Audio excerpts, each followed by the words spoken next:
We are told that socialization is very important for dogs, but are you teaching it correctly, and can you over-socialize?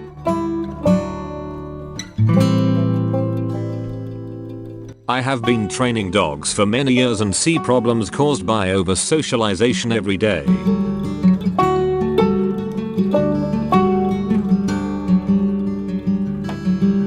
Recall problems often start with over-socialization causing excited reactions to other people or dogs.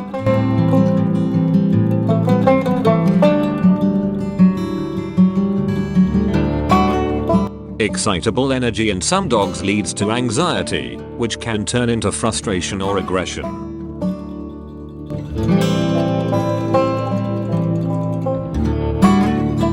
Correct socialization is about teaching your dog to be calm around other dogs, people and livestock.